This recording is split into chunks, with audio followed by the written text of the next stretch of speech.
Produced by Liang Gu, Mao Dun's Prose Collection. The afternoon of May 30th. It was a sultry afternoon that was the harbinger of a storm. I saw ladies wearing gorgeous summer dresses and gentlemen with big, red faces showing satisfaction. I saw that the ladies' paradise was still open to welcome its patrons. I only saw a few people in short clothes on the street corner talking earnestly. Ladies' Paradise was originally the title of a novel written by French writer Zola, which described large-scale department stores in modern times. The author borrowed the word here. Everything was natural, very satisfying, very peaceful, except for a few people in short clothes who were talking earnestly over there. Who would believe that an unprecedented tragic and lively drama had been performed half an hour ago beside this towering ladies' paradise? There are thousands of fight for freedom flags flying, and thousands of calls for down with imperialism. How many brave young people are pouring their blood to dye this grey land red? Who still remembers that volleys of guns were opened to dense crowds here? Who still remembers that advanced civilized people once took off their masks and revealed their vicious and ugly true colors? Forgot. Everything has been forgotten. The lovely, kind, numerous citizens, gentlemen, respectable businessmen, have long forgotten everything. Next to the threshold of an unknown product on the roadside over there were several pieces of broken glass lying with gunshot wounds. I saw a woman with slender waist and long skirt and golden hair, kicking the broken glass and walking slowly past, with a slight smile on her lips. Then I saw a girl wearing pink silk flowers on her temples, leaning on the arm of a pot-bellied gentleman, and walking past while kicking the broken glass. The two exchanged a knowing smile. Oh. Poor broken glass. Venerable victim of bullets. I salute you. Are you the only victim besides the soldiers who died fighting for freedom today? Fighters for freedom. You sacrificed for them.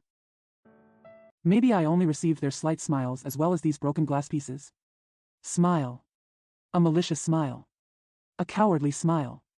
A smile that can never be forgotten. I felt like I was standing in a desolate desert, with only this enlarged smile dazzling in front of my eyes. I picked up a piece of broken glass in bewilderment, kissed it, and said, since all hospitals refuse me to salute the wounded and dead soldiers, I will say to you, you who share the same fate as the dead and wounded, salute. I held the fragment and kissed it wildly. Suddenly, a very beautiful voice rang in my ear. They are absolutely crazy. Do they want to break open the iron gate of hell with their heads? I turned around sharply and saw a man with a mustache. The husband, Sue is a doctor of some kind, is looking at me sideways. He looks so familiar. I tried to remember other names. He then said to my face, I'm not saying that the gate of hell shouldn't be opened. I think it's not necessary to smash your head to open it, and even if you smash your head, you may not be able to open it. Don't we have other ways to make peace? Besides, isn't this very extreme? We are a peace-loving nation, so we should always use civilized means. In fact, it is best to pray to God to divert people's hearts from the dark world.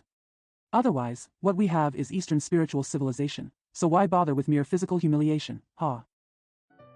Can't you remember who I am? I'm really sorry. After hearing these words, I couldn't think of anyone else. I could only bow to him and left him. However, his words still buzzed strangely in my ears. I felt like his body was enlarged again. He stood tenaciously in front of me, blocking my way. Then I saw him transforming into thousands of people, slithering through the crowd. Finally I saw that the bustling people on the street were all his incarnations, and they were eating people with their teeth and claws. The monster is standing above them and grinning. Suddenly the illusion disappeared. A real scene emerged. On the concrete sidewalk full of Chinese stood over there. A horse jumped on a horse, carrying an armed man with yellow hair and blue eyes, carrying a wooden stick and beating them indiscriminately. The echo of the stick against flesh sounded to me as if, don't we have any other way to make peace? What we have is Eastern spiritual civilization, so why care about mere physical humiliation? Peaceful method. This is not a good term. Unfortunately, it is not worthy of people who are beaten and killed unconditionally. What is the meaning of peaceful method in the words of people who are beaten and killed? If people don't come to make peace with you, what can you do? Peaceful methods are just nice words for negotiations between equals. How cowardly and shameless it comes from the mouths of those who have been beaten and killed. Why do people treat you as someone whose works are waiting for you? Gentlemen who love to talk about peaceful methods. Your face is yellow, your hair is black, and your nose is flat. People always think you are an inferior race. Only people are happy to give you peace, and you have no part in asking for it. An eye for an eye, a tooth for a tooth. The descendants of Muhammad who believe in this doctrine are finally standing up again. Only then are they qualified to speak to others about peaceful methods. Like us now, there is only one way, an eye for an eye, tit for tat. Don't settle for less, and don't want more. Muhammad, approximately 570 to 632, was a native of Mecca on the Arabian Peninsula, today's Hijaz in northwest Saudi Arabia. The founder of Islam. An eye for an eye, a tooth for a tooth. These two sentences kept spinning in my mind. I pushed angrily through the crowd, trying to find someone to discuss my new faith with. Suddenly it started to rain sparsely, dusk had surrounded the city, and the number of pedestrians on the street gradually became less and less. I turned into a small alley and the rain became heavier. The street lamps cast a quiet, cold light in the rain. It was still a sultry evening, which made my heart full of anger even more irritable. The wind carried the drizzle and blew it onto my face, making me feel a little cooler. But a special sound brought by the wind suddenly made my blood beat wildly in the veins of my temples. It was the sound of singing, playing bamboo cards, and laughter. They were only 100 steps away from the place of bloodshed and less than an hour away from the bloodshed, yet they were singing and playing for joy. My heart trembled. I began to curse this city, this filthy and shameless city, this city with tigers and wolves at the top and hogs and deer at the bottom.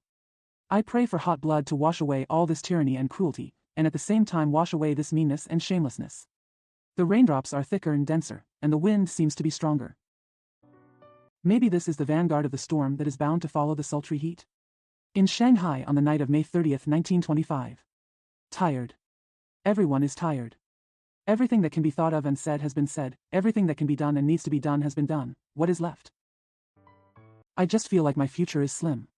The climax of enthusiasm has become a thing of the past, and the moment he breathed, he showed fatigue. What we can think of and what we want to say has been said as much as possible. What can be done and what needs to be done has been done as much as possible, and that's just the way it is, they said. Good.